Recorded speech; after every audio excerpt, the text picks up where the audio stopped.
যেই সমাজে নৈতিকতার চর্চা হয় না, যেই সমাজে আল্লাহর ইবাদত করা হয় না, যেই সমাজের মধ্যে ধর্মের অনুশীলনকে শ্রদ্ধা করা হয় না, সেই সমাজের পরিণতি কি হচ্ছে? সেখানে নগ্নতা বেড়ে যাবে, সেখানে পাপাচার বেড়ে যাবে, সেখানে অবিচার, অনাচার, কদাচার, ক্রাইমস এগুলো স্বাভাবিক হয়ে যাবে। আর যখনই কোনো সমাজের মধ্যে অপরাধ প্রবৃত্তি স্বাভাবিক হয়ে যায়, ওই সমাজের জন্য আল্লাহর গজব অবধারিত হয়ে যায়। তো আমরা কিন্তু কেউ চাই না আমাদের এই দেশ ধ্বংস হয়ে যাক, আমাদের সমাজ আল্লাহর গজবে নিপতিত হোক, কেউ চাই না। যদি না চাই তাহলে এই দেশে আল্লাহর ইবাদত, ইসলাম তথা ধর্মীয় অনুশাসন যাতে সবাই নির্বিঘ্নে নির্ঝঞ্ঝাটে মানতে পারে, এই ব্যাপারে কোনো ছাড় দেওয়া যাবে। ধর্ম নিয়ে কোনো ধরনের কটূক্তি করার সুযোগ কাউকে দেওয়া যাবে।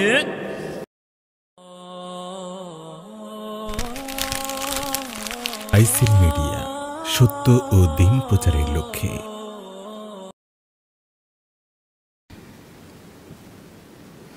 আসসালামু আলাইকুম ওয়া রাহমাতুল্লাহি ওয়া বারাকাতুহু।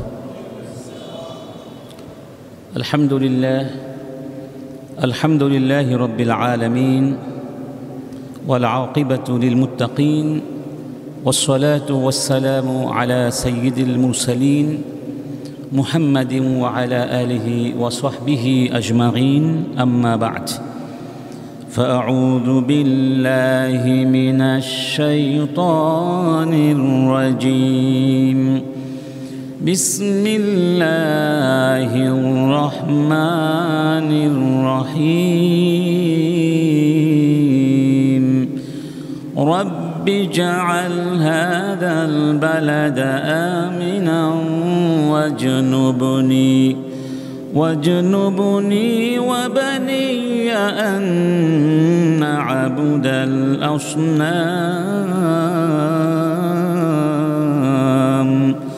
صدق الله العظيم. উপস্থিত সম্মানিত শ্রদ্ধেয় মুসলিয়ানি কেরাম, আলহামদুলিল্লাহ, সর্বাবস্থায় আল্লাহ সুবহানাহু ওয়া তাআলার শুকরিয়া আদায় করছি, যিনি মহাবিশ্বের একমাত্র মালিক। এই মহাবিশ্বের উপরে যার নিরঙ্কুশ আধিপত্য এবং নিয়ন্ত্রণ রয়েছে, সে মহান রব্বুল আলামিনের সমীপে শুকরিয়া আদায় করে একসাথে সবাই বলছি আলহামদুলিল্লাহ। আমরা গত জুমআতে স্বদেশ প্রেম নিয়ে আলোচনা শুরু করেছিলাম এবং স্বদেশ প্রেম অর্থ কী, স্বদেশ প্রেমের গুরুত্ব কী, তাৎপর্য কী, এই বিষয়গুলো আমরা প্রথম পর্বে আলোচনা করেছিলাম। আজকে আমরা আলোচনা করব স্বদেশ প্রেমের দাবিগুলো কি আমাদের কাছে, তথা মাতৃভূমির প্রতি আমাদের দায়িত্ব এবং কর্তব্যগুলো কি কি, এই বিষয়গুলো আমরা আলোচনা করব। যে বিষয়ে আমাদের মাঝে কোনো দ্বন্দ্ব নেই, থাকার কথা নয়, যে স্বদেশ প্রেম এটি আমাদের স্বভাবের একটি অংশ, সহজাত প্রবৃত্তি। তবে তার চেয়ে বড় কথা হচ্ছে এটি হচ্ছে আমাদের দ্বীন, আমাদের ধর্ম, ধর্মের শিক্ষা, ঈমানের অবিচ্ছেদ্য অংশ। এজন্যই বলা হয়ে থাকে হুব্বুল ওয়াতানি মিনাল ঈমান, অর্থাৎ ওয়াতানকে ভালোবাসা হচ্ছে ঈমানের অংশ।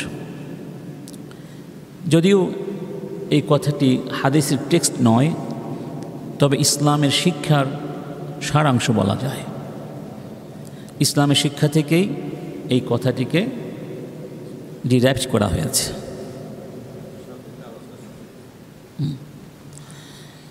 তো এই জন্যই রাসূল করিম সাল্লাল্লাহু আলাইহি ওয়াসাল্লাম যখন মক্কা থেকে চলে যাচ্ছিলেন হিজরত করে, তখন এভাবে বলছিলেন, মা আতইয়াবাকি মিন বালাদিন ও আহাব্বাকি ইলাইয়া। হে মক্কা, তুমি কতই না সুন্দর দেশ, তুমি কতই না আমার কাছে প্রিয়, আমি তোমাকে অনেক ভালোবাসি। ওয়ালাউলা আন্না কওমি আখরাজুনি মিনকি মা সাকানতু গায়রাকি, যদি আমার কওম আমাকে বের করে না দিত, মানে যেতে বাধ্য না করতো তোমাকে ছেড়ে, আমি কখনোই তোমাকে ছেড়ে চলে যেতাম না, তোমাকে ছেড়ে অন্য কোথাও গিয়ে আমি বসবাস করতাম না।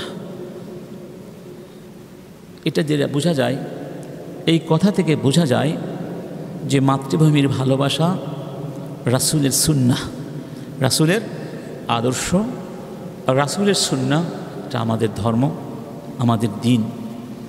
এবং রাসূল করিম সাল্লাল্লাহু আলাইহি ওয়াসাল্লাম যখন ভ্রমণ থেকে, সফর থেকে আসতেন আর মদিনা দূর থেকে দেখতেন, এই কথাটিও বলতেন, হাযা জাবালুন ইউহিব্বুনা ওয়া নুহিব্বুহু। ওই যে দেখো না উহুদ পাহাড় দেখা যায়, ওই যে উহুদ পাহাড় দেখা যায় মদিনার, ওই পাহাড়কে আমরা ভালোবাসি, ওই পাহাড়ও আমাদেরকে ভালোবাসে। সুবহানাল্লাহ, পাহাড়ও আমাদেরকে ভালোবাসে। এবং মাতৃভূমির মাটি এটি শিফা, এর মধ্যে কি আছে? মানুষের শিফা আছে। হাদিসটি গত জুমআতে আমরা বলেছিলাম। এই জন্যই শয়তান, যে শয়তান মানুষের চিরন্তন শত্রু, মানুষ যখন কোনো ভালো কাজ করতে চায় তখন শয়তান তাকে বিভিন্নভাবে বাধা দেয়। তো একটা হাদিসে বলা হয়েছে, ইন্না শাইতানা কাআদা লিবনি আদম বিআত্রুকি, শয়তান মানুষের পথে পথে অপেক্ষা করে। এই হাদিসের একাংশে এভাবে বলা হয়েছে, সুম্মা কাআদা লাহু বিতরিকিল হিজরা, শয়তান ইবনে আদম, বনি আদমের হিজরতের পথে এসে অপেক্ষা করে। অর্থাৎ কোনো মুমিন যখন ঈমান রক্ষার জন্যে নিজের দেশ ত্যাগ করে অন্য কোথাও চলে যায়, হিজরত করতে চায়, শয়তান তখন তাকে কথা বলে, ধোকা দেয়, তুহাজির ওয়া তাদাউ আরদাকা ওয়া সামাআকা, তুমি চলে যাবে, তোমার নিজের দেশ ছেড়ে চলে যাবে, তোমার আকাশ, তোমার বাতাস, এই সব ভালোবাসা ত্যাগ করে তুমি যেতে পারবে, মানে তাকে বাধা দিচ্ছে। শয়তান জানে যে দেশের ভালোবাসা তার মনের মধ্যে আছে। তো এখান থেকে এটিও শিখলাম যে দেশের ভালোবাসা ঈমানের দাবি, আবার ঈমানের দাবি পূরণ করতে মাঝে মধ্যে দেশকেও ছেড়ে যেতে হয়। সুবহানাল্লাহ। এই দেশের আমাদের কাছে অনেক কিছু প্রাপ্তি আছে, অধিকার আছে। আমরা প্রথমে বলেছিলাম একটি অধিকার হচ্ছে আর দোয়া, কি করা? দেশের জন্য আল্লাহর কাছে দোয়া করা। এগুলো নবীদের সুন্নাহ। হযরত ইব্রাহিম আলাইহিস সালাম দোয়া করেছিলেন এবং তার দোয়াগুলো কোরআনের মধ্যে বিভিন্নভাবে উল্লেখ করা হয়েছে। তিনি বলেছিলেন, রব্বি জাআল হাযাল বালাদা আমিনা, হে আল্লাহ, এই শহরকে তুমি, এই নগরীকে তুমি, এই দেশকে তুমি নিরাপদ বানিয়ে দাও, নিরাপত্তা বিধান করো সেখানে। অজনুবনি ওয়া বানিয়া আন না'বুদাল আসনাম, আমি এবং আমার সন্তানদেরকে মূর্তি পূজা থেকে রক্ষা করো। এই আয়াত থেকে শুরু করে সামনে যে আয়াতগুলো আছে, রব্বি ইন্নাহুন্না আযলালনা কাসীরাম মিনান নাস, হে আল্লাহ, এই মূর্তিগুলো অনেক মানুষকে পথভ্রষ্ট করে দিয়েছে।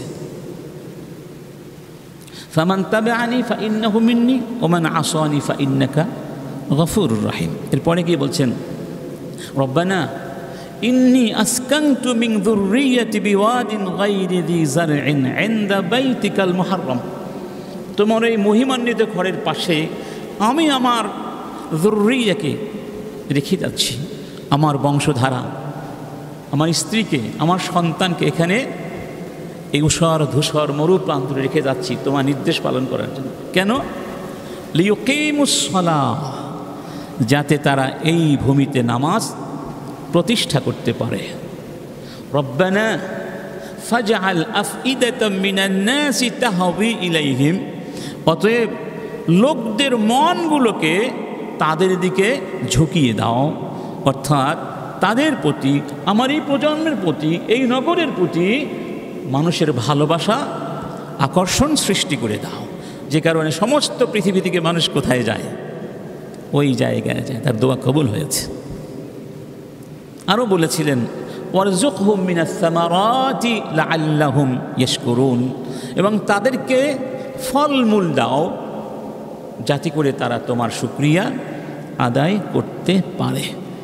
এই যে দোয়াটি রয়েছে, এই দোয়ার ব্যাপারে ইমাম প্রসিদ্ধ মুফাসসির তাহের বিন আশুর তিনি বলছেন, যার অর্থ হচ্ছে যে ক্বালু ফি দাওয়াত ইব্রাহিমা রব্বি জাআল হাযাল বালাদা আমিনা ইন্নাহু জুমিআ ফীহি জামিউ মা ইউতলাবু লিখাইরিল বালাদ। একটি দেশের সমৃদ্ধি, উন্নতি, কল্যাণ সাধনের জন্য যত উপাদান দরকার সব কিছু এই দোয়ার মধ্যে আছে। সুবহানাল্লাহ।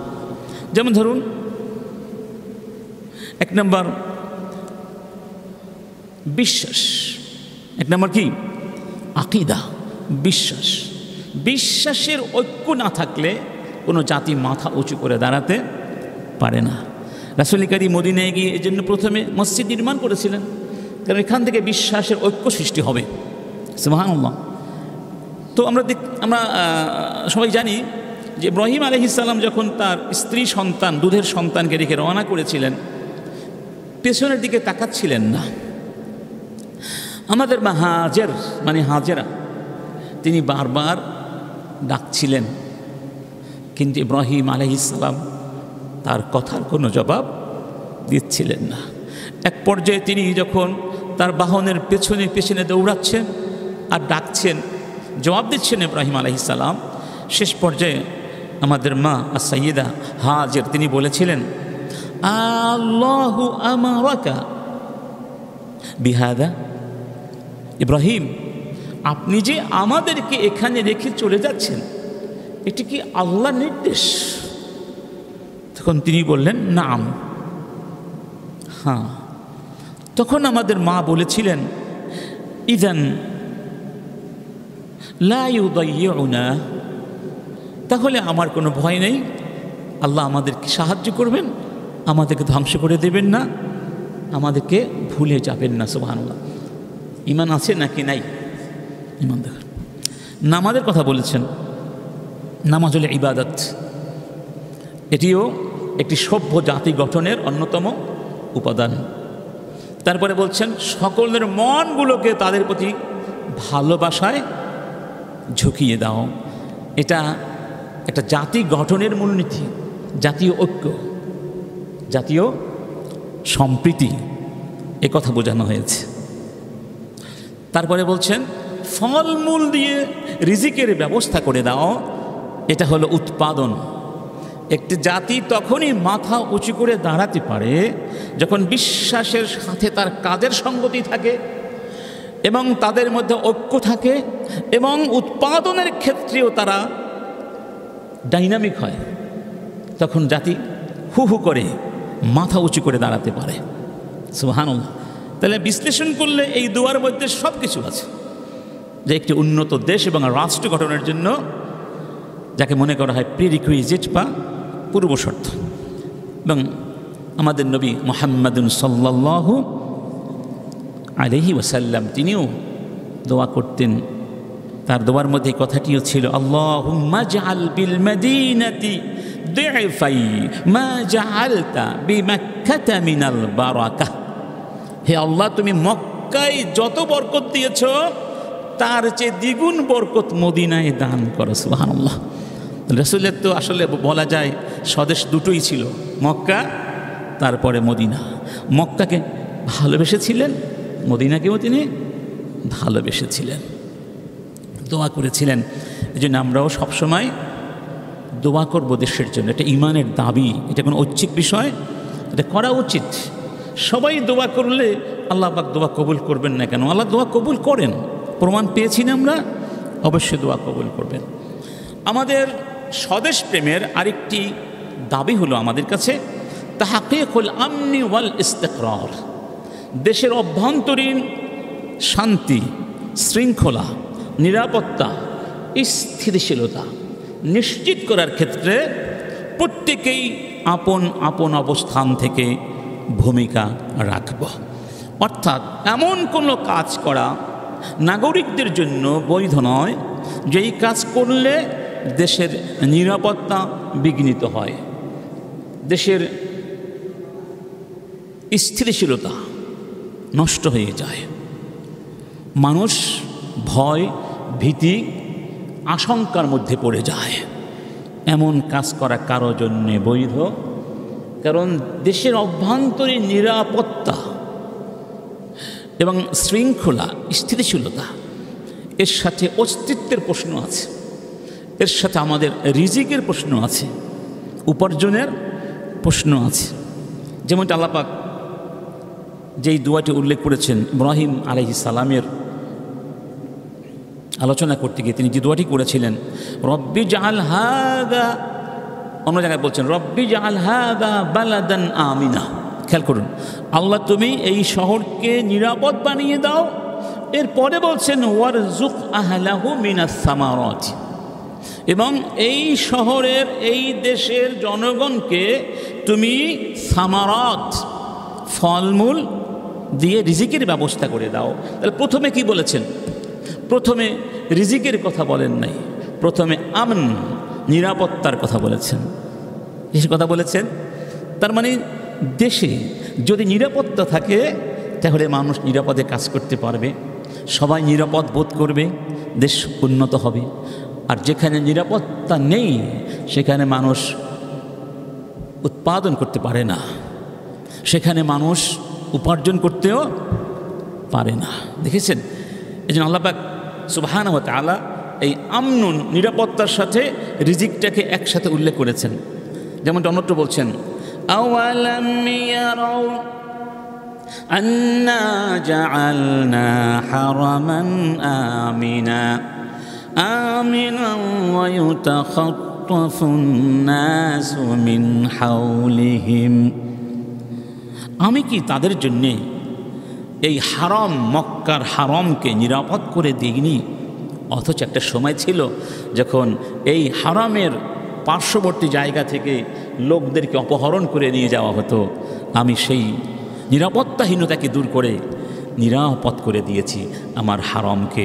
অন্যত বলছেন, আওয়ালাম নুমাক্কিন লাহুম হারামান আমিনান ইউজবা ইলাইহি সামারাতু কুল্লি শাই সামারাতু কুল্লি শাইইন রিজকাম মিন লাদুন্না ওয়ালাকিন্না আকসারাহুম লা ইয়ালামুন।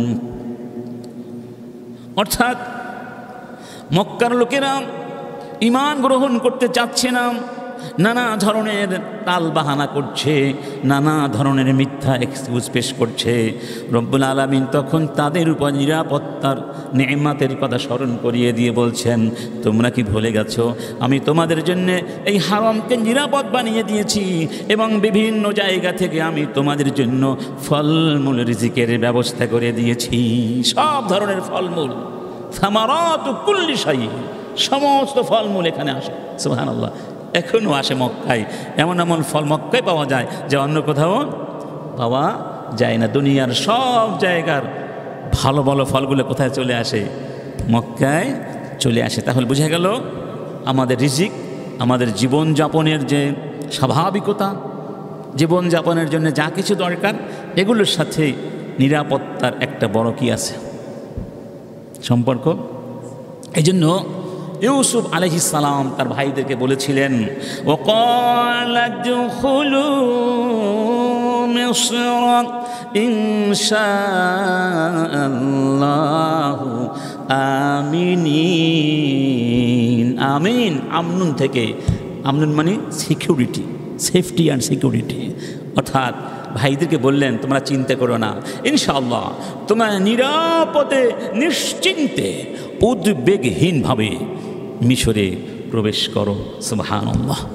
এবং রাসূল করিম সাল্লাল্লাহু আলাইহি ওয়াসাল্লাম আমাদেরকে শিখিয়েছেন তোমরা হবে নিরাপত্তার উৎস। তোমাদের কাছে এসে মানুষ নিরাপদহীন যেন মনে না করে, তোমরা সব জায়গায় নিরাপত্তা আর শান্তির পয়গাম পৌঁছিয়ে দিবে। এজন্য বলছেন আফশুস সালামা ওয়া আতইমুত তাআমা, তোমরা সবাইকে সালাম দেবে এবং সবাইকে খাবার দেবে। খাবার দাও, সালাম দাও। সালামের মাধ্যমে নিরাপত্তা নিশ্চিত হবে, অর্থাৎ এখানে কেউ কাউকে ক্ষতি করবে না, হত্যা করবে না, চুরি ডাকাতি লুণ্ঠন হবে না। এবং ইতআম খাবার বিতরণের মাধ্যমে খাদ্য নিরাপত্তাহীনতা দূর হয়ে যাবে, খাদ্যের নিরাপত্তা নিশ্চিত হবে। এটিও তো দরকার। শুধু সামাজিক নিরাপত্তা থাকলে হবে না, চোর গুন্ডা আর সন্ত্রাসী থেকে নিরাপত্তা পেলেই হবে না, নিরাপত্তা। আল্লাহ পাক বলছেন আল্লাযী আতআমাহুম মিন জু'ইন ওয়া আমানাহুম মিন খাউফ, যিনি তোমাদেরকে খাবার দিয়েছেন, ক্ষুধা নিবারণ করে দিয়েছেন তোমাদের, এবং তোমাদেরকে নিরাপত্তা দান করেছেন ভয় ভীতি থেকে। তোমরা তার ইবাদত করো। ফালিয়াবুদু রাব্বা হাযাল বাইত, এই মহান রব যিনি এই ঘরের মালিক, কাবা ঘরের মালিক, তার ইবাদত করো। অতএব আমরা আজকে এই মসজিদ থেকে এই ব্যাপারে সবাই একমত, আল্লাহর সাথে ওয়াদা করব আমরা দেশের শান্তি শৃঙ্খলা বিঘ্নিত হয় এমন কোনো কাজ আমরা করব না। রাসূল কারীম বলছেন, প্রসিদ্ধ হাদিস, আল মুসলিমু মান সালিমাল মুসলিমুনা মিন লিসানিহি ওয়া ইয়াদিহি, সেই ব্যক্তি সত্যিকারের মুসলমান যেই ব্যক্তির লিসান থেকে কেউ কষ্ট পায় না, যেই ব্যক্তির হাত পা থেকে কেউ কষ্ট পায় না। লিসান থেকেও কষ্ট পায় না, হাত পা থেকেও কষ্ট পায় না।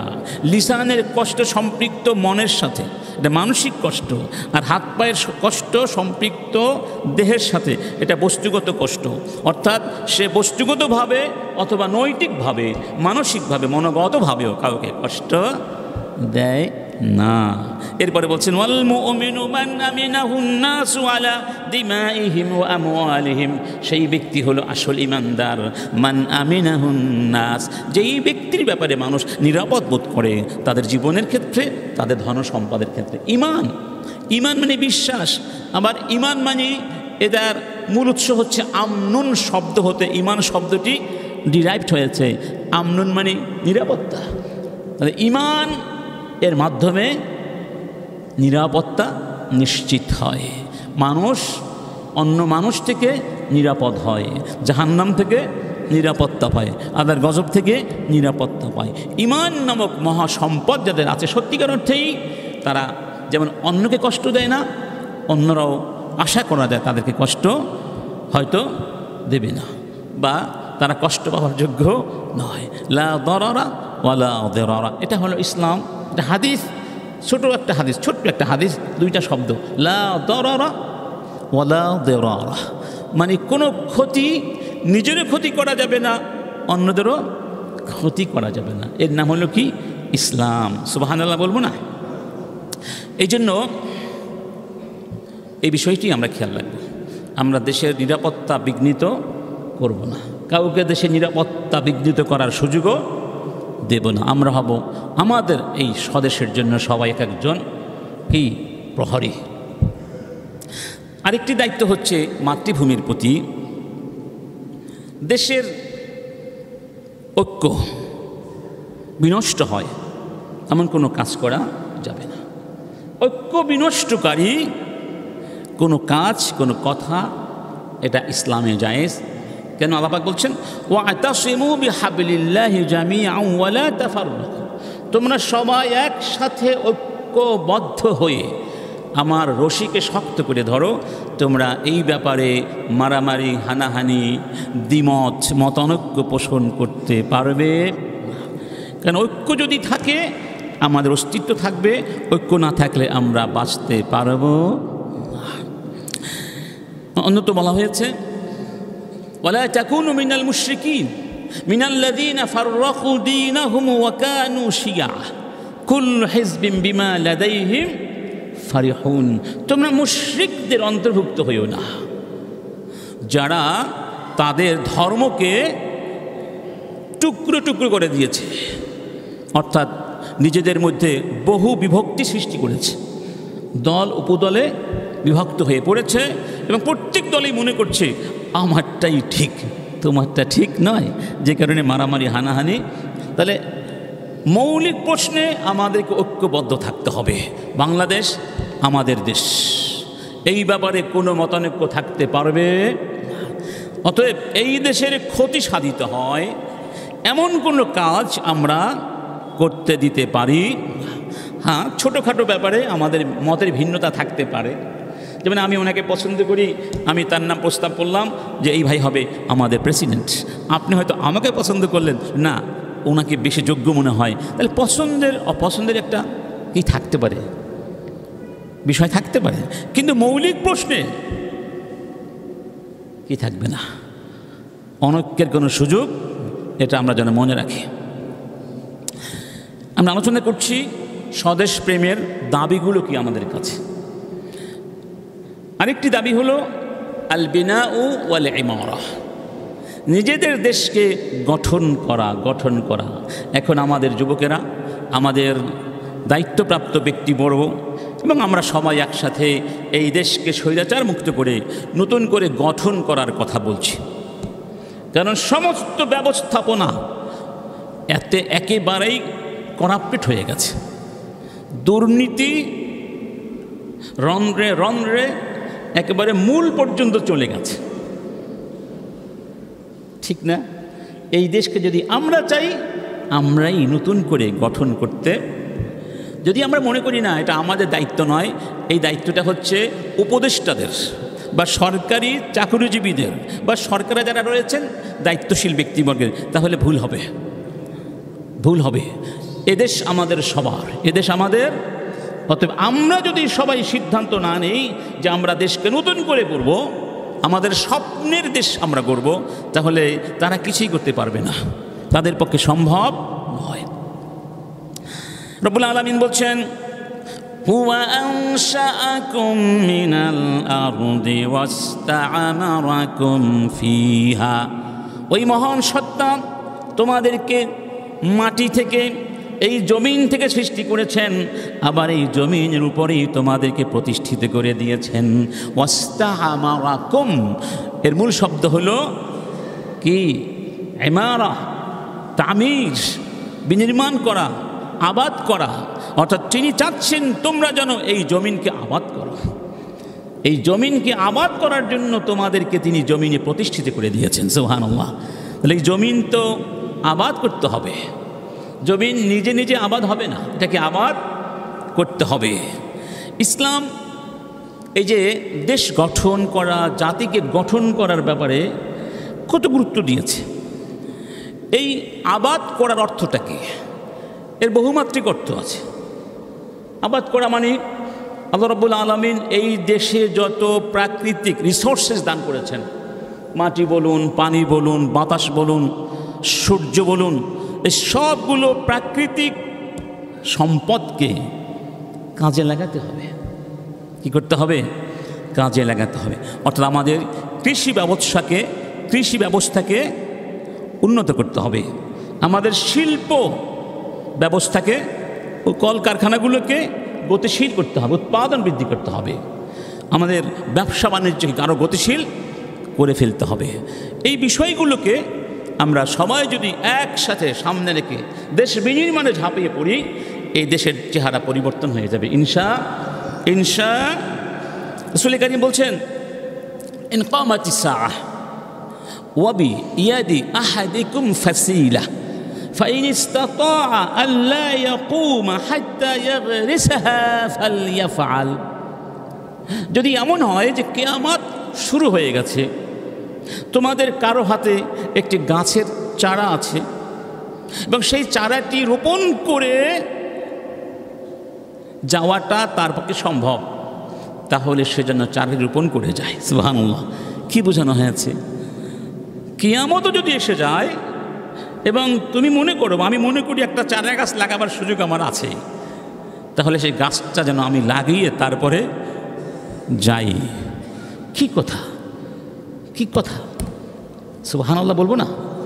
এরকম একটা দেশ বিনির্মাণ করার জন্য উদ্ভিদ এবং বৃক্ষ যে বৃক্ষরোপণ করা, সবুজায়ন করা, একটা দেশকে সবুজে ভরে দেওয়া, গাছপালা, শস্য এগুলো উৎপাদন করা, এটা কতটা গুরুত্বপূর্ণ এই হাদিস থেকে আমরা সেটা বুঝতে পারছি না। রব্বুল আলামিন বলছেন, ওয়া আনজালনাল হাদিদা ফীহি বা'সুন শাদীদুন ওয়া মানাফিউ লিন-নাস, আমি আকাশ থেকে তোমাদের জন্য লোহা নাজিল করেছি। লোহা, এই লোহার মধ্যে অনেক ক্ষমতা আছে এবং তোমাদের অনেক কল্যাণ আছে। লোহা ছাড়া কোনো উৎপাদন হয় না, কোনো শিল্প হয় না। এখানে লোহা আছে, এখানে লোহা আছে, এখানে লোহা আছে না? প্রত্যেকটা উৎপাদনে কি আছে? বিল্ডিং বলেন, ভবন বলুন, মেশিনারিজ বলুন, কি আছে? লোহা ছাড়া কিছুই। এটা হচ্ছে শিল্প উৎপাদনের ব্যাপারে আমাদেরকে আল্লাহ উৎসাহিত করেছেন। এবং যত নবী পৃথিবীতে এসেছিলেন, সমস্ত নবীরা এই দেশ গঠনে, সভ্যতা নির্মাণে অবদান রেখেছেন। কেউ বসে বসে ছিলেন না। যেমন ধরুন আদম আলাইহিস সালাম, তিনি কৃষক ছিলেন, তিনি কাপড় বোনাতেন। আমাদের মা হাওয়া, তিনিও কাপড় বোনাতেন। ইদ্রিস আলাইহিস সালাম, তিনি ছিলেন খাইয়াত। খাইয়াত বাংলা কি? ট্রেইলার, ইয়েস, ট্রেইলার ছিলেন, খলিফা ছিলেন আর কি, যে খলিফা। নূহ, জাকারিয়া আলাইহিস সালাম, তারা ছিলেন নাজ্জারান, মানে মিস্ত্রি ছিলেন, মিস্ত্রি। হুদ এবং সালেহ আলাইহিস সালাম, তারা ব্যবসা করতেন। ইব্রাহিম আলাইহিস সালাম, তিনি কৃষিকাজ করতেন, আবার মিস্ত্রিগিরিও করতেন। আইয়ুব আলাইহিস সালাম কৃষিকাজ করতেন। দাউদ আলাইহিস সালাম, তিনি লোহা দিয়ে কাজ করতেন। ওয়া আলান্না লাহুল হাদিদ, আল্লাহ বলছেন আমি তার জন্য লোহাকে নরম করে দিয়েছিলাম। ওয়া আল্লামনাহু সানআতা লাবুসিল লাকুম, তিনি লোহা দিয়ে কি করতেন? বর্ম তৈরি করতেন। সুবহানাল্লাহ। সুলাইমান আলাইহিস সালাম, তিনি তো শাসক ছিলেন এবং তিনিও কাজ করতেন। শুআইব আলাইহিস সালাম, মুহাম্মাদুর রাসূলুল্লাহ নবিয়ুনা সাল্লাল্লাহু আলাইহি সাল্লাম, তারা কৃষিকাজ করেছেন, তারা ব্যবসা করেছেন, তারা ছাগল রাখালিপনাও করেছেন। সাহাবীরা তাই করেছেন। খাব্বাব ইবনে আরাদ, তিনি লৌহকার ছিলেন, হাদ্দাদ ছিলেন। তারপর সাদ ইবনে আবি ওয়াক্কাস, তিনি তীর তৈরি করতেন। সালমান আল ফারসি, তিনি ছিলেন যুদ্ধ বিশেষজ্ঞ। একই সাথে তিনি ছিলেন হাল্লাক, তিনি হাল্লাক, বুঝতে পেরেছেন? আচ্ছা, তারপরে ইবনে মাসউদ, তিনি ছাগল চড়াতেন। আর জুবাইর ইবনে আওয়াম, তিনিও খাইয়াত ছিলেন, টেইলর ছিলেন। এভাবে আল বারা বিন আযিব, যায়েদ বিন আরকাব, তারা ব্যবসা করতেন। তো একবার প্রসিদ্ধ সাহাবী, যিনি সবচেয়ে বেশি হাদিস রিওয়ায়াত করেছেন, তার নাম কি? আবু হুরায়রা রাদিয়াল্লাহু আনহু। তাকে প্রশ্ন করা হলো যে আপনার মতো এত হাদিস তো কেউ রিওয়ায়াত করেন নাই, বাকিরা আপনার মতো কেন করতে পারলেন না? তখন তিনি বলেছিলেন, ইন্না ইখওয়াতি মিনাল মুহাজিরিনা কানা ইয়াশগালুহুম আস-সাফকু বিল আসওয়াক, আমার মুহাজির ভাইয়েরা তারা ব্যবসা বাণিজ্য করতেন, বাজার ঘাটে তারা ব্যবসা করতেন, এই ব্যবসায়িক চুক্তি মুক্তি করতে তারা ব্যস্ত থাকতেন, তারা ব্যবসায়িক কাজে ব্যস্ত ছিলেন। অন্যদিকে ওয়া ইন্না ইখওয়াতি মিনাল আনসার কানা ইয়াশগালুহুম আমালু আমওয়ালিহিম, আর আনসারী ভাইয়েরা তারা বেশিরভাগ কৃষিকাজ করতেন। তাহলে আনসারীরা কৃষিকাজে ব্যস্ত থাকতেন বেশিরভাগ, মুহাজিরিনরা ব্যবসা বাণিজ্যে ব্যস্ত থাকতেন। ওয়া কুনতু ইমরাআন মিসকিনান, আর আমি ছিলাম গরিব মানুষ। আলজামু রাসূলুল্লাহি সাল্লাল্লাহু আলাইহি সাল্লাম, আমি রাসূলের সঙ্গে ছায়ার মতো থাকতাম। আলা মাল এ বাতনি, খেয়ে না খেয়ে। ফাহদুরু হিনা ইয়াগিবুন ওয়া আই হিনা ইয়ানসাউন, তারা যখন থাকতো না আমি তখন থাকতাম, তারা যা ভুলে যেত আমি তা ভুলে যেতাম না। তাহলে বোঝা গেল সাহাবীরাও কি করেছেন? ব্যবসা করেছেন, কৃষি কাজ করেছেন, তারা দেশকে উন্নত করেছেন। কোন পর্যায়ে? যে মদিনায় যাওয়ার পরে অল্প দিনের ব্যবধানেই মদিনা খাদ্যে স্বয়ং সম্পূর্ণ হয়েছিল। যেই মদিনা কিছুদিন আগেও ইহুদিদের নিয়ন্ত্রিত ছিল, ইহুদিরা নিয়ন্ত্রণ করত অর্থ ব্যবস্থা।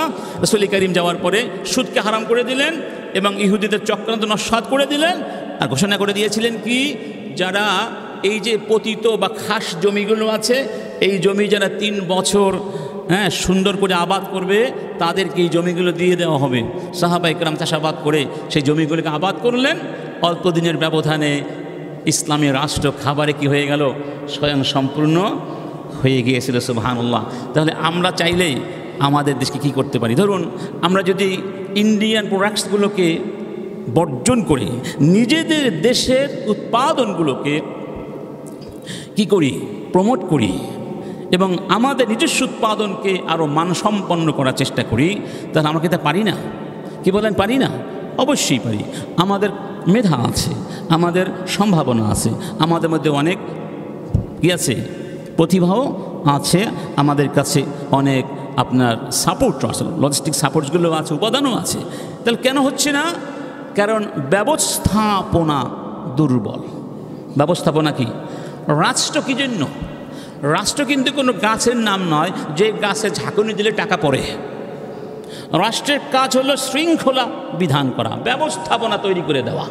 আমি রাস্তা তৈরি করে দিলাম, রাস্তা এখন ডাকাতি হবে না, নিরাপত্তা বিধান করে দিলাম, এবার তোমরা এই রাস্তা দিয়ে যাও, ব্যবসা করতে যাও। তা রাষ্ট্র ব্যবসা করার জন্য বসে না, রাষ্ট্রের কাজ ব্যবসা করা নয়, রাষ্ট্রের কাজ হলো জনগণের জন্য ব্যবসা বাণিজ্য উৎপাদন করার অবস্থা পরিস্থিতি সৃষ্টি করে দেওয়া। কথা ঠিক? এই জন্য সাহাবীদের যুগে যখন কাউকে রাষ্ট্রীয় দায়িত্ব দেওয়া হতো এবং তার সম্পদের মধ্যে সন্দেহজনক বর্ধন দেখা যেত, জিজ্ঞেস করা হতো মিন আইনা লাকা হাযা। এটি ছিল একটা আইন, একটা নীতি, এটা আপনার মনে রাখতে পারেন। মিন আইনা লাকা হাযা মানে এই সম্পদ তুমি কোথায় পেয়েছো? এই তুমি এটা কোথায় পেয়েছো? তুমি এটা কোথায় পেয়েছো? জবাব দাও, জবাব দিতে হবে। তোমাকে যখন চাকরি দেওয়া হয়েছিল তখন তো তোমার বাড়িটা ছিল না, তুমি বাড়ি করেছো কি দিয়ে? গাড়ি কিনেছো কি দিয়ে? ঘন ঘন বিদেশ যাও কি দিয়ে? বউয়ের জন্য এত দামি দামি শাড়ি কিনো কি দিয়ে? আছে নাকি নাই? একজন সচিবের বাসায় কোটি কোটি টাকা পাওয়া যায়। মিন আইনা লাকা হাযা, প্রশ্ন করুন মিন আইনা লাকা হাযা, কোথায় পেয়েছ? উত্তর বের হয়ে যাবে, এগুলো ঘুষের টাকা, সুদের টাকা, 2 নাম্বারই টাকা। এই জন্যই আমাদের দেশ কি পিছিয়ে পড়েছে, ব্যবস্থাপনায় সব করাপ্টেড হয়ে গেছে। এই দেশকে বিনির্মাণ করার জন্য আল্লাহ পাক উদ্বুদ্ধ করে বলছেন, কি বলছেন? আলাম তারা আন্নাল্লাহা সাখখারা লাকুম মা ফিস সামাওয়াতি ওয়া মা ফিল আরদ। তোমরা কি দেখো না, তোমরা কি বোঝো না, ওই আকাশে যা আছে, জমিনে যা আছে, সব কিছুকে আমি তোমাদের সেবায় নিয়োজিত করেছি। তার মানে কি? এগুলো তোমাদের সেবা করবে, তবে এমনি করবে না, তোমাদের সেখানে কাজ করতে হবে। কি করতে হবে? ওয়াল্লাযী জাআলা লাকুমুল আরদা যালুলান ফামশু ফি মানাকিবিহা ওয়া কুলু মির রিজকিহি ওয়া ইলাইহিন নুশুর। তিনি তোমাদের জন্য এই ভূমিকে বসবাসযোগ্য করে দিয়েছেন। এই ভূমির আনাচে কানাচে প্রান্ত থেকে আর এক প্রান্তে তোমরা ভ্রমণ করো, এই ভূমির বুক চিরে আমার রিজিকগুলো বের করে নিয়ে আসো। এই পৃথিবীর, এই সৃষ্টির, ওই আকাশ, ওই বাতাস, এই পৃথিবী সব কিছুর গাত্রে গাত্রে, রন্ধ্রে রন্ধ্রে তোমাদের জন্য আমি রিজিকের ব্যবস্থা করে দিয়েছি। সুবহানাল্লাহ। এমনকি সাগরের তলদেশেও, সাগরের ওয়াহুয়াল্লাযী সাখখারা লাকুমুল বাহরা লিতাকুলু মিনহু লাহমান তারিয়্যা ওয়া তাস্তাখরিজু মিনহু হিলিয়াতান তালবাসুনাহা ওয়া তারাল ফুলকা মাওয়াখিরা ফীহি। তিনি তোমাদের জন্য ওই সাগরগুলোকেও নিয়ন্ত্রিত করে দিয়েছেন, অর্থাৎ সাগরের মধ্যে যা কিছু আছে তিনি তোমাদের জন্য, তোমাদের সেবাই দিয়েছেন, তারা তোমাদের সেবা করবে। তোমরা ওই সাগর থেকে তাজা তাজা গোশত খাচ্ছ, মাছ খাচ্ছ, ওই সাগরের তলদেশে অবগাহন করে তোমরা দামি দামি মহামূল্যবান রত্নরাজি আহরণ করে সেগুলো অলঙ্কার করে ব্যবহার করতে পারছো। আরও কত নেয়ামত তোমাদেরকে দিয়েছে, সেখানে খুঁজে নাও। সুবহানাল্লাহ। সাগরের তলদেশেও নেয়ামত আছে, পাহাড়ের চূড়ায়ও নেয়ামত আছে। তবে এর জন্য প্রয়োজন ভালোবাসা, দেশের প্রতি ভালোবাসা, ডিভোশন, কমিটমেন্ট লাগবে। একটি কাল্পনিক কাহিনী বলছি। কাল্পনিক এক বাদশার একটা পাখি ছিল, বাজ পাখি বা আপনার বাজ পাখি, ধরুন বাজ পাখি। তো বাদশা পাখিকে বলল, আমাকে তুমি পৃথিবীর সবচেয়ে সুন্দর একটা জায়গায় নিয়ে যাও। কাল্পনিক কাহিনী। তো পাখিটা তাকে নিয়ে প্রথমে একটা সুন্দর বাগানে গেল। দৃষ্টিনন্দন বাগান দেখলে চোখ জুড়িয়ে যায়। গিয়ে সেখানে থামলো না, চলুন সামনে চলুন। তো বাচ্চা ভাবলেন মনে হয় সামনে আরও সুন্দর জায়গা আছে। নিয়ে গেলো সাগরের পারে সে সুন্দর নৈসর্গিক দৃশ্য দেখানোর জন্য। সেখানেও থামলো না, আরও সামনে চলুন। এভাবে বাচ্চাকে বহু জায়গায় নিয়ে গেলো বিশাল সুন্দর একটা শহরে, যে শহরে বিশাল বিশাল অট্টালিকা ছিল, দৃষ্টিনন্দন স্থাপত্য কারুকার্য সমৃদ্ধ ছিল। সেখানে গিয়েও সে থামলো না। এভাবে যেতে যেতে বাচ্চা মনে করলো কি ব্যাপার, এর চেয়ে কি ভালো জায়গা আছে পৃথিবীতে? সেই পাখিটা তাকে নিয়ে গেল একটা পাহাড়ের চূড়ায়, যেখানে কোনো গাছ নাই, কোনো পানি নাই, কোনো মাছ নাই, কোনো সৌন্দর্য তেমন কিছুই নাই। এই জায়গাটা আমার কাছে সবচেয়ে প্রিয়, এটা সবচেয়ে দামি জায়গা। তো বাদশাহ বলেন কি বলো তুমি, তোর মাথা খারাপ হয়ে গেছে? হ্যাঁ, কেন? তখন পাখিটি বলল লিআন্নানি উলিদতু ফীহি, কারণ এই জায়গায় আমি জন্ম নিয়েছিলাম, এই জন্য এই জায়গাটা আমার কাছে দুনিয়ার সবচেয়ে সুন্দর জায়গা। এটা কাল্পনিক কথা হলো, মধ্যে অনেক তাৎপর্য আছে। আপনি সমস্ত পৃথিবী ঘুরে হৃদয়ের মধ্যে যে আনন্দটা পাবেন না, আমেরিকা বলুন, ইউরোপ বলুন, মিশর বলুন, যত সভ্যতা আছে যেটা আপনি আপনার নিজের মাতৃভূমিতে, বিশেষ করে যেই ভূমিতে আপনি জন্ম নিয়েছিলেন, যেই ভূমির সাথে আপনার শৈশবের তারুণ্যের অসংখ্য স্মৃতি লুকিয়ে রয়েছে, ওখানে যে তৃপ্তিটা পাবেন কোথাও তা, তাহলে এই ভূমির জন্য কিছু করার আমাদের দায়িত্ব নাই? অবশ্যই আছে। এরপরে আসুন, এ দেশকে ভালোবাসতে তো হবেই, এবং এই ভালোবাসার মধ্যে একটা সামষ্টিক ইন্তেমা শব্দের অর্থ বলা যায় সেন্স অফ বিলঙ্গিং, মানে কোনো কিছুকে ওন করা। এটা আমার দেশ, শুধু আমার দেশ না, আমাদের সবার দেশ। এই যে সামষ্টিক চেতনা দেশের প্রতি, এটিকে বলা হয় আরবিতে আল ওয়ালা ও আল জামাই, আল ইন্তেমা উল জামাই, এটা থাকতে হবে। প্রমাণ কি? রব্বুল আলামিন বলছেন لا ينهاكم الله عن الذين لم يقاتلوكم في الدين ولم يخرجوكم من دياركم أن تبروهم وتقسطوا إليهم إن الله يحب المقسطين। এটি গত জুমাতে বলেছিলাম যে তোমাদের সমাজে যারা অমুসলিম থাকবে, ভিন্ন ধর্মাবলম্বীরা থাকবে, তাদের সাথে তোমরা ন্যায়ানুগ আচরণ করবে। শর্ত আছে, যদি তারা তোমাদেরকে তোমাদের বাড়িঘর থেকে বের করে না দেয়। কি বলা হয়েছে? মিন দিয়ারিকুম, দিয়ার মানে ঘর বাড়ি, কুম মানে তোমাদের, তোমাদের বাড়িঘর। এখানে তোমার বলা হয় নাই, তোমাদের বাড়িঘর বলা হয়েছে। তাহলে এই বাড়িঘরের সাথে আমাদের একটা ইদাফা, একটা সম্পর্ক আল্লাহ পাক সৃষ্টি করে দিয়েছেন, এবং সেই সম্পর্কটা হচ্ছে সামষ্টিক সম্পর্ক। সুবহানাল্লাহ। অতএব যে কথা আমরা বারবার বলি, এই মাটিতে যারাই বসবাস করবে, মুসলিম হোক অমুসলিম হোক, সবাই আমরা এই মাটির সন্তান। আমরা সামষ্টিকভাবে দেশকে ধারণ করি, লালন করি, এই বিষয়টা মনে রাখতে হবে।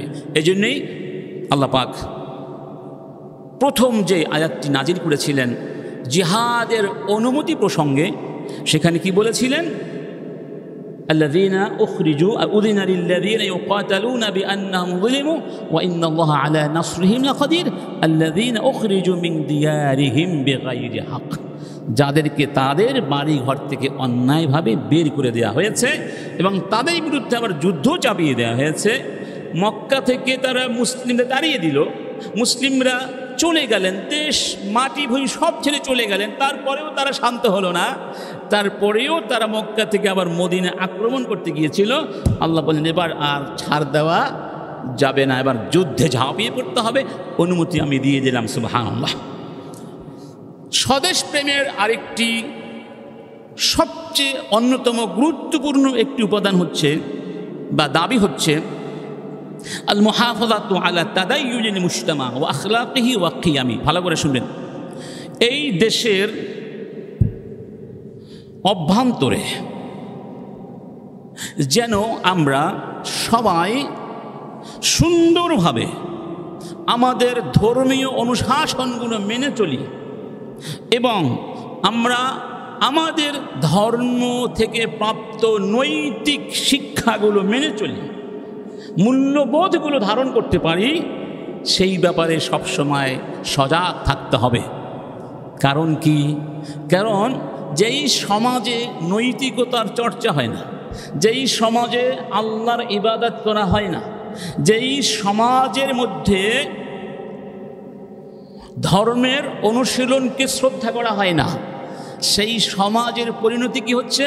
সেখানে নগ্নতা বেড়ে যাবে, সেখানে পাপাচার বেড়ে যাবে, সেখানে অবিচার, অনাচার, কদাচার, ক্রাইমস এগুলো স্বাভাবিক হয়ে যাবে। আর যখনই কোনো সমাজের মধ্যে অপরাধ প্রবৃত্তি স্বাভাবিক হয়ে যায়, ওই সমাজের জন্য আল্লাহর গজব অবধারিত হয়ে যায়। তো আমরা কিন্তু কেউ চাই না আমাদের এই দেশ ধ্বংস হয়ে যাক, আমাদের সমাজ আল্লাহর গজবে নিপতিত হোক, কেউ চাই না। যদি না চাই তাহলে এই দেশে আল্লাহর ইবাদত, ইসলাম তথা ধর্মীয় অনুশাসন যাতে সবাই নির্বিঘ্নে নির্ঝঞ্ঝাটে মানতে পারে, এই ব্যাপারে কোনো ছাড় দেওয়া যাবে, ধর্ম নিয়ে কোনো ধরনের কটূক্তি করার সুযোগ কাউকে দেওয়া যাবে। আলহামদুলিল্লাহ, আমরা আমাদের তরুণ সমাজকে ধন্যবাদ দিচ্ছি, তারা এখন অনেক সচেতন। চট্টগ্রামের সরকারি মহিলা কলেজের কোনো শিক্ষক ছাত্রীদেরকে নিকাব নিয়ে কটাক্ষ করেছিল এবং আমাদের ছাত্র ভাইয়েরা ফেসবুকে প্রতিবাদ করে পরের দিন সেখানে যাওয়ার ঘোষণা দিয়েছিল। আমরাও তাদের উৎসাহিত করেছিলাম এটা বিহিত করার জন্যে। তখন ওই কলেজের শিক্ষকেরা মিলে ক্ষমা চেয়েছে লিখিতভাবে। এটা আমাদের জন্য বিজয়। এটা কি? অতএব আমরা এখান থেকে বলবো, কোনো বিশ্ববিদ্যালয় হোক, কোনো সরকারি প্রতিষ্ঠানে হোক বা অন্য কোনো স্থানে হোক, বাংলাদেশের কোথাও মুসলিম হোক অমুসলিম হোক, কাউকে তার ধর্মীয় পোশাক করতে বাধা দেওয়া যাবে না, কাউকে তার ধর্ম চর্চা করতে বাধা দেওয়া যাবে না। একটা সময় বাংলাদেশে ছিল যখন বিশ্ববিদ্যালয়ের হোস্টেলগুলোতে আমাদের ছেলেরা কোরআনের তাফসীর রাখতে ভয় পেত। কোরআন এবং ইসলামের বইগুলোকে ওরা নাম দিয়েছিল জঙ্গি বই। এই জঙ্গিবাদ ওদের মাথার মধ্যে ঢুকে গেছে, ওরা ঘুমে দেখতো জঙ্গি। আমার তো ছোটো ছেলে আছে 7 বছর বয়স, হিফজ করে।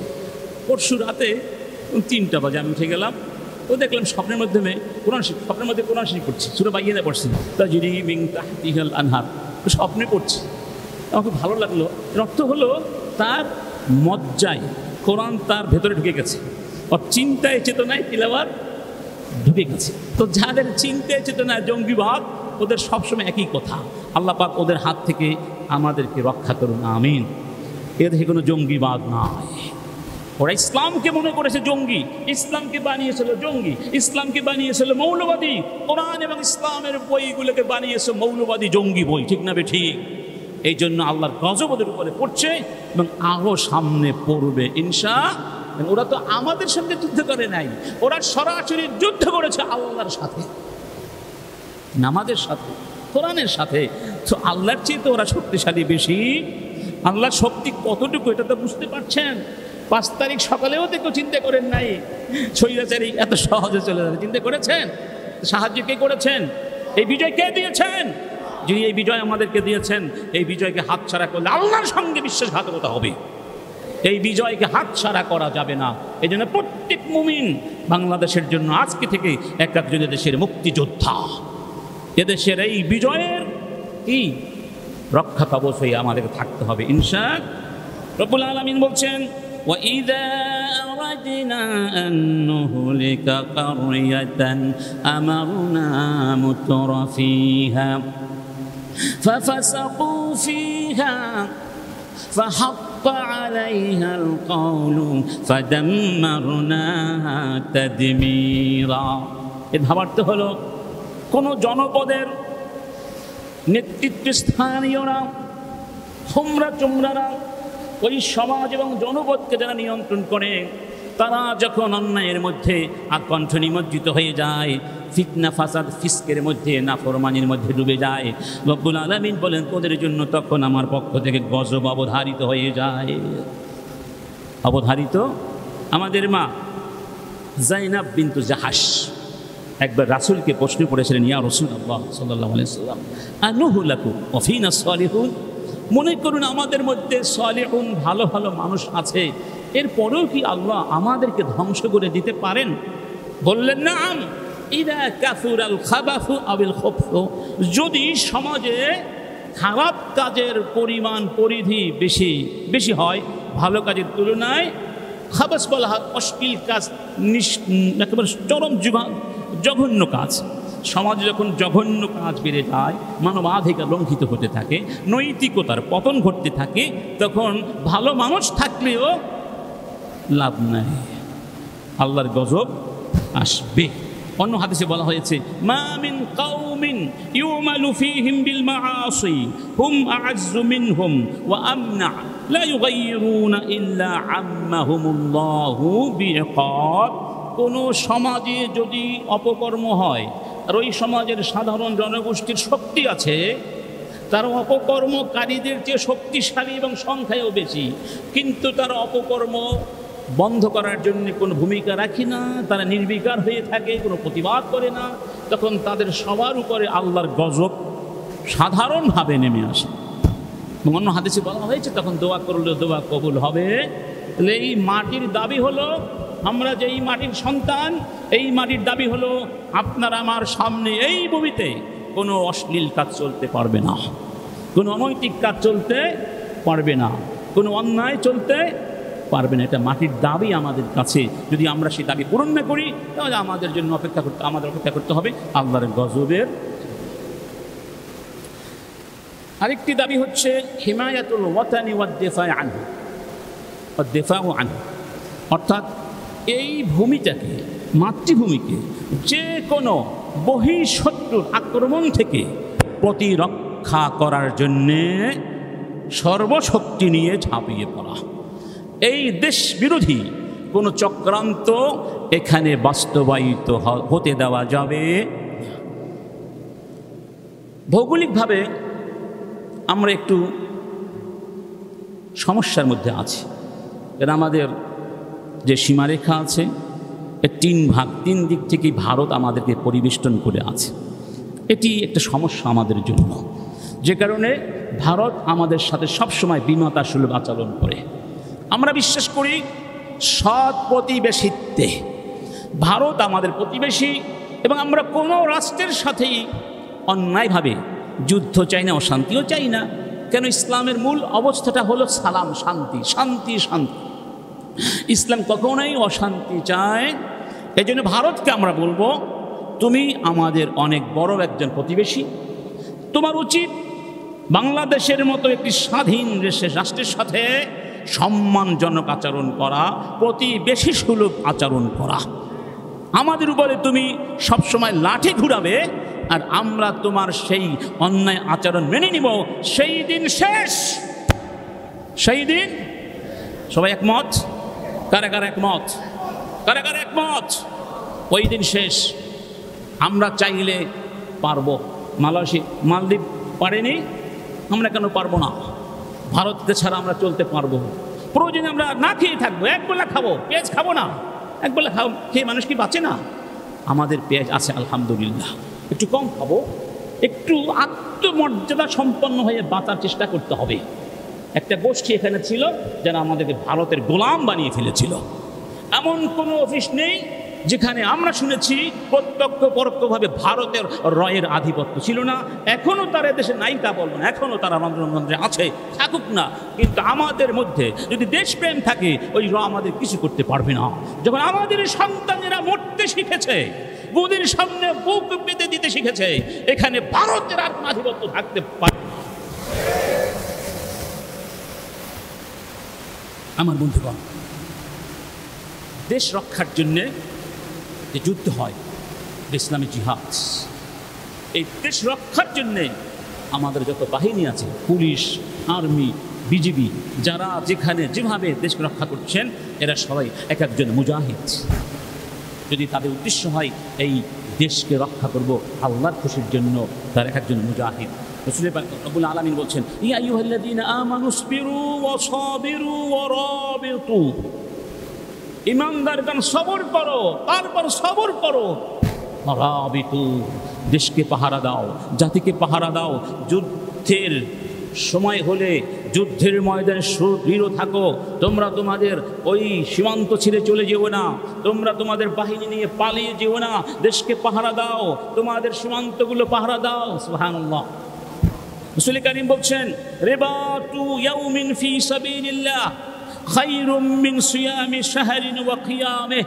একজন ব্যক্তি যদি 1 মাস রোজা রাখে অবিরাম ধারায় এবং সারা রাত জেগে নামাজ পড়ে, সেই ব্যক্তি যেই পরিমাণ সওয়াব পাবে, আল্লাহর পথে একদিন ইসলামী রাষ্ট্রের মুসলিম উম্মার অস্তিত্ব রক্ষার জন্য যদি সে পাহারা দেয়, সমান সওয়াব পাবে। তার চেয়ে উত্তম বলা হয়েছে।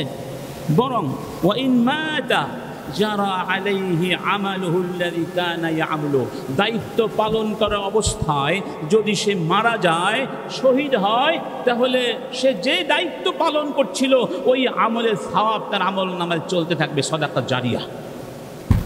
এবং ওয়া উজরি আলাইহি রিজকু, আল্লাহ পাক তার জন্য জান্নাতের রিজিক চালু করে দিবেন। ওয়া আমিনাল ফাত্তান, এবং কবরের মধ্যে ফাত্তান, কবরের মধ্যে প্রশ্ন করা হবে, সেই প্রশ্নের জবাব দিতে পারবে, তার কোনো ভয় নাই। এই জন্য প্রত্যেক পুলিশ, প্রত্যেক বিজিবি, বিমান বাহিনী বলুন, আমাদের সেনাবাহিনী যারা রয়েছেন, এই নিয়াত করবেন, আমি আমার মাতৃভূমিকে হেফাজত করছি, এবং ন্যায়ের পথে থাকবেন। আপনি মরে গেলেও আপনার জন্য আল্লাহর পক্ষ থেকে মহা সম্মানের ব্যবস্থা করে দেওয়া হয়েছে। সুবহানাল্লাহ। এই জন্য আমাদের জানতে হবে কারা আমাদের শত্রু, কারা আমাদের বন্ধু। কারণ শত্রুদের শত্রুতা জানা উচিত। আল্লাহ পাক কোরআনে বলেছেন, ইন্নাশ শাইতানা লাকুম আদুউন ফাত্তাখিযুহু আদুওয়া, শয়তান তোমাদের দুশমন, তাকে দুশমন হিসাবে গ্রহণ করো। তো যেই ভারত আমাদেরকে, আমি আমার জীবনে দেখিনি ভারত আমাদেরকে ভালোবেসেছে, আমি দেখি না কোনো আন্তরিকভাবে ভালোবেসে কিছু করেছে, আমি আমার চোখে ধরা পড়ে নাই, থাকতেও পারে, না থাকলেও চলুন, থাকতেও পারে। কিন্তু আমরা আবার বলছি, ভারত আমাদের দুশমন। এই কথাটি সাইদি সাহেব বহু বছর আগে বলে গিয়েছিলেন, ওরা আমাদেরকে পানিতে মারবে, ভাতে মারবে। দেখেছেন কিভাবে পানির বাঁধগুলো ছেড়ে দিয়েছে, একটু বলেও দেয়নি। এখন বলে কি আমরা বাঁধ ছাড়ি নাই, আবার বলে যে না, বাঁধ না ছাড়লে তো বাঁধ ভেঙে আরও সমস্যা হতো, পলকের মতো এমনি এমনি বন্ধ হয়ে গেছে। কী হয়ে গেছে? এসব এক জায়গা থেকে এসেছে, এসব বদমাশি, এসব মিথ্যা কথা। ভারত বাঁধ না খুললে কি পানি আসতে পারতো? তাহলে ভারত নিজেকে বাঁচানোর জন্য যদি হয়েও থাকে, সেটা আমাদেরকে বলতে পারতো যে তোমরা সাবধানে যাও, নিরাপদ স্থানে চলে যাও, এটা সামগ্রিক সমস্যা, তোমরাও আছো, আমরা এর মধ্যে আছি। ভালোবেসে এই কথাটা বললে তো আমরা তো ভালোবাসতে পারতাম না। একই দুটি হতেই পারে না, আমাদের হতে পারে, তাদেরও হতে পারে। 1 নম্বর। 2 নম্বর, তারা কেন 54টি নদীর, যেগুলো আমাদের সামষ্টিক নদী বা আমাদের 2 দেশের নদী, আন্তর্জাতিক নদী, 30টি না, 30টির মুখে তারা বাদ দিয়েছে? কেন তারা নদীতে বাদ দিয়ে নদীর চলাচলকে বিঘ্ন করিয়েছে? আর যেখানেই বিঘ্ন সৃষ্টি করা হয় নদী সাগরের চলাচলের পথে, সেখানে কোনো না কোনোভাবে প্রাকৃতিক দুর্যোগ আসবেই, তাতে কোনো সন্দেহ নেই। আজকে আসুক আর 50 বছর পরে আমরা দাবি করব ভারতের কাছে, তোমরা অন্যায়ভাবে আমাদের নদীর মুখে, নদীর মধ্যে বাদ দিয়েছ, সমস্ত বাঁধ খুলে দিতে হবে। এটা আমাদের দাবি। এই দাবি নিয়ে প্রয়োজনে আন্তর্জাতিক পর্যায়ে আমাদের যেতে হবে। আমাদের সন্তানেরা সেই কাজটি করবে, যদিও আমাদের আগের লোকেরা করতে পারে নাই, কারণ তারা ভারতের পা চেটে চেটে এই পর্যন্ত এসেছে। আমাদের আগামী প্রজন্ম ভারতের পা চাটবে, এটা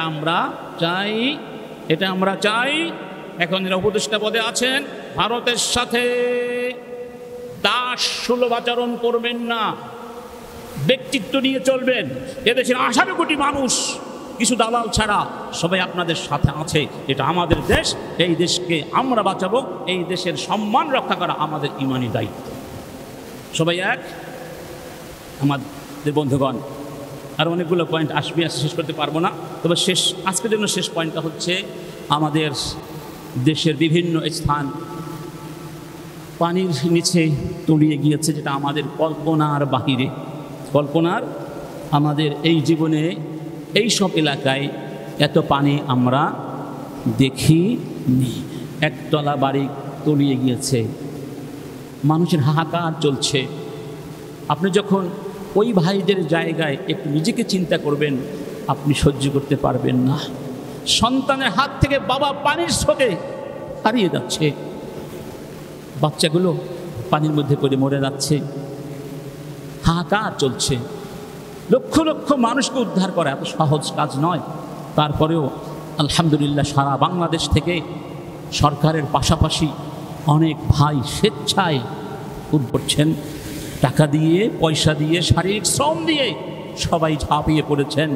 এবং আমরা যে একটা বিজয় অর্জন করেছিলাম, এই বিজয়ের পরে আল্লাহর পক্ষ থেকে এটা একটা পরীক্ষাও হতে পারে, আবার আমাদের অপরাধের শাস্তিও হতে পারে। গজব বিপদ আপদ পরীক্ষার জন্য আসে, আবার শাস্তি হিসাবেও যেভাবেই আসুক আল্লাহর কাছে আমরা দোয়া করব, তাওবা করব, আল্লাহ যেন আমাদেরকে বিপদ থেকে রক্ষা করেন। এবং আমরা যে অবস্থানে আছি প্রত্যেকটা অবস্থান থেকে আমাদের ভাইদের পাশে আমরা দাঁড়াবো। সবাই রাজি আছেন? সবাই তো ওখানে যেতে পারবো না, ওখানে গিয়েও লাভ নেই। আমরা তো অন্তত পক্ষে নিজেদের টাকা পয়সা দিয়ে দাঁড়াতে পারি না।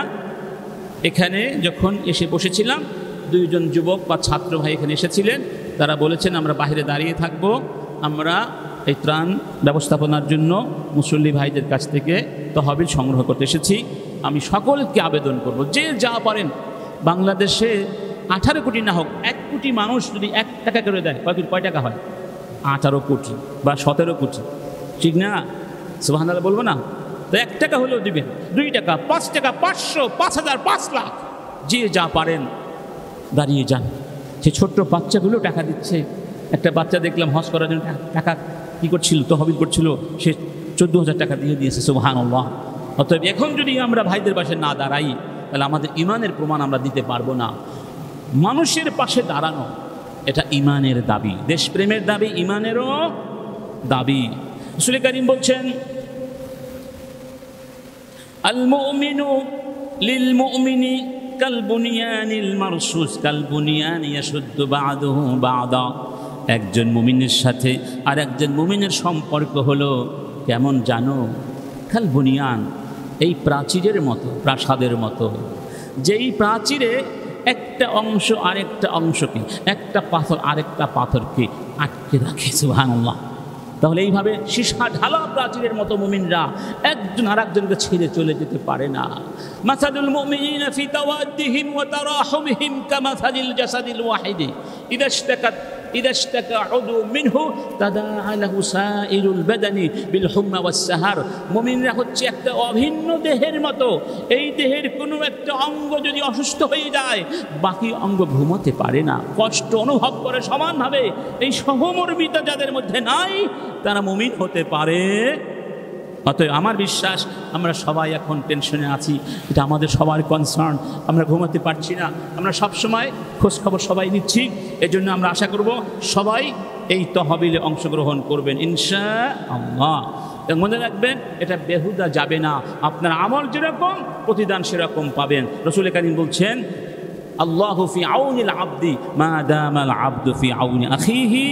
বান্দা যতক্ষণ আল্লাহ ততক্ষণ বান্দাকে সাহায্য করেন যতক্ষণ বান্দা তার আল্লাহর বান্দাকে সাহায্য করে, ঠিক না? মান ফাররাজা আন মুসলিমিন কুরবাহ মিন কুরাবিদ দুনিয়া ফাররাজাল্লাহু আনহু কুরবাতাম মিন কুরাবি ইয়াউমিল কিয়ামা। যেই ব্যক্তি আরেক ভাইয়ের সংকট দূর করলো দুনিয়ায়, আল্লাহ পাক কিয়ামতের ময়দানে তার সংকট দূর করে দেবেন ইনশাআল্লাহ। এবং একজন ভাইয়ের প্রয়োজন পূরণ করা, এটা কত বড় সওয়াব। রাসূল কারীম বলছেন, ওয়ামান ইতাকাফা ইয়াওমান ইবতিগা ওয়াজহিল্লাহ জাআলাল্লাহু বাইনাহু ওয়া বাইনান নারি সালাসা খানাদিক কুল্লু খানদাকিন আবআদু মিম্মা বাইনাল খাফিকাইন। যেই ব্যক্তি অন্য ভাইয়ের একটা প্রয়োজন পূরণ করার জন্য যায়, প্রয়োজন পূরণ করে দেয়, সেই ব্যক্তি এবং যে ব্যক্তি একদিন আল্লাহর জন্যে, যে ব্যক্তি একদিন আল্লাহকে ইতিকাফ করে, ইতিকাফ তার এবং জাহান্নামের মধ্যে 3 খন্দক দূরত্ব তৈরি হয়ে যায়। এক খন্দক হচ্ছে পূর্ব থেকে পশ্চিম দিগন্ত পর্যন্ত, এরকম 3টা খন্দক দূরত্ব আল্লাহ তৈরি করে দেন ওই ব্যক্তির মাঝে আর জাহান্নামের মাঝে। যেই ব্যক্তি কি একদিনই ইতিকাফ করে। এর চেয়ে উত্তম বলা হয়েছে মান মাশা মা আখিহি ফি হাজাহ আও মান মাশা ফি হাজাতি আখিহি, যেই ব্যক্তি তার ভাইয়ের সাথে তার কোনো প্রয়োজন পূরণ করতে যায়, চেষ্টা করে, আল্লাহ পাক তাকে এর চেয়ে বেশি সওয়াব দান করেন। সুবহানাল্লাহ। এবং রাসূল কারীম বলছেন মান লা ইয়ারহাম লা ইউরহাম, যে দয়া করে না সে দয়া পাবে। আল্লাহর কাছে সবচেয়ে প্রিয়কে, সবচেয়ে প্রিয় আমল কি? আহাব্বুন নাস ইলাল্লাহ, আল্লাহর কাছে সবচেয়ে মানুষ হলো আনফাউহুম লিন্নাস, যেই ব্যক্তি মানুষকে বেশি উপকার করে। ওয়া আহাব্বুল আমাল ইলাল্লাহ, আল্লাহর কাছে সবচেয়ে প্রিয় আমল হলো সুরুরুন তুদখিলুহু আলা কলবি মুসলিম, আর একজন মানুষ বা মুসলমানের মুখে হাসি ফুটানো। হাসি, যারা এখন কান্না করছে, আর্তনাদ করছে, যাদের আর্তনাদে আকাশ বাতাস ভারাক্রান্ত হয়েছে, আপনার একটু সাহায্যের কারণে যদি তাদের মুখে হাসি ফুটে, এটা দুনিয়ার শ্রেষ্ঠ আমল। কে বলেছেন? মুহাম্মাদুর। একটা কবিলা ছিল মদিনায়, তার নাম ছিল আশআরি। কি নাম ছিল? আশআরি গোত্র। রাসূল কারীম বলতেন ইন্নাল আশআরিয়িনা ইযা আরমানু ফিল গাজওয়ি আও ক্বাল্লা তুআমুহু আও ক্বাল্লা তুআমু আয়ালিহিম বিল মাদিনা জামাউ মা কানা ইনদাহুম ফি সাওবিন ওয়াহিদ ইকতাসামুহু বাইনাহুম ফি ইনাইন ওয়াহিদ বিসাওয়িয়া ফাহুম মিন্নি ওয়া আনা মিনহুম। সুবহানাল্লাহ। যে এই আশআরি গোত্র একটা কাজ করে, এই কাজটি আমার খুব পছন্দ, এই জন্য তিনি বলছেন তারা আমার, আমি তাদের। সুবহানাল্লাহ। রাসূলের সাথে তাদের ঘনিষ্ঠতা কেমন ছিল? সেই কাজ কি? যখন যুদ্ধ হতো, যুদ্ধে যদি মানুষ মারা যায়, যুদ্ধের কারণে অভাব দেখা দিল, অথবা যে কোনো কারণে খাবারের সংকট দেখা দিল, তখন তারা কি করে? ওই গোত্রের যার কাছে যা আছে সব একত্রিত করে একটা কাপড়ের মধ্যে, সবাই, কারো বেশি আছে কারো কম আছে, একত্রিত করে সবাই সমান সমান ভাগ করে এখান থেকে নিয়ে যায়, একজনও যাতে না খেয়ে না থাকে। সুবহানাল্লাহ। কি সুন্দর দেখেছেন? কি সেই যুগের কাহিনী। আপনার ঘরে নাই, আমার ঘরে তো আছে, সবাই সব কিছু আনো, এবার আমরা সমান সমান বন্টন করে নেব। এই যে ইসলামী সমাজ, সহমর্মিতার সমাজ, সম্প্রীতির সমাজ, সংবেদনশীলতার সমাজ, অন্য ভাইয়ের দুঃখ কষ্ট ব্যথা বেদনা আনন্দ সব কিছু ভাগাভাগি করে নেওয়ার যে মনোবৃত্তি, এটা যদি না থাকে তাহলে কোত্থেকে দেশপ্রেমটা আসবে? ইনশাআল্লাহ আমরা আমাদের ভাইদের জন্য সবাই পাশে দাঁড়াতে রাজি আছি। লাস্ট এখানে শেষ করবো ইনশাআল্লাহ, এবং দোয়া করবো সবাই আজকে আল্লাহর কাছে, আল্লাহ যেন আমাদের ভাইদেরকে হেফাজত করেন। ফেনী, কুমিল্লা, তারপরে আমাদের খাগড়াছড়ি, যে যেখানে যতভাবে আজকে পানিবন্দী হয়ে পড়েছেন, বন্যা কবলিত, আল্লাহ পাক সবাইকে মুক্তি দান করুন। অতি দ্রুত এই পানিগুলোকে সরিয়ে দিয়ে আল্লাহ পাক সেখানে আবার আমাদের ভাইকে নিরাপদে ফিরিয়ে নিন, আমিন। এবং যারা এই পানি গ্রাসে আক্রান্ত হয়ে জীবন দিয়েছেন, আল্লাহ পাক তাদেরকে শাহাদাতের মৃত্যু দান করুন। রাসূল কারীম বলছেন আশ-শুহাদা ও খামসা, শহীদ হলো 5 প্রকার। কয় প্রকার? সে হাদিস 5 প্রকার। আল মাতউন, যারা মহামারীতে মারা যায় তারা শহীদ। আল মুবতুন, যারা পেটের ব্যথায় বা অসুখে মারা যায় তারা শহীদ। ওয়াল গরিক, এবং যারা পানিতে ডুবে মারা যায়, নদী হোক, খাল হোক, বিল হোক বা প্লাবন হোক। ওয়া সাহিবুল হাদাম, যদি কোনো ভবন বা প্রাচীর বা দেয়ালের নিচে পড়ে মারা যায় সে শহীদ। ও শহীদ ও শাহিদ ফি সাবিলিল্লাহ, এবং আল্লাহর পথে যুদ্ধ করতে গিয়ে যারা মারা যায় তারা কি? শহীদ। অতএব যে সমস্ত ভাই এবং বোন বা আমাদের সন্তানেরা যারা আজকে পানিতে ডুবে মারা গেছেন, আল্লাহ পাক তাদেরকে শহীদ হিসেবে কবুল করে নিন, এবং তাদের আত্মীয় স্বজন সবাইকে সবর ধারণ করার তৌফিক দান করুন। এবং আল্লাহ পাক আমাদের সবাইকে, আমাদের রাষ্ট্রকে, আমাদের স্বেচ্ছাসেবীদেরকে সুন্দরভাবে এই দুর্যোগ ব্যবস্থাপনা করার তৌফিক নসিব করুন, আমিন। ওয়া আখিরু দাওয়ানা আলহামদুলিল্লাহি রাব্বিল আলামিন। সবাই দাঁড়িয়ে। আইসিল মিডিয়া, সত্য ও দিন প্রচারের লক্ষ্যে।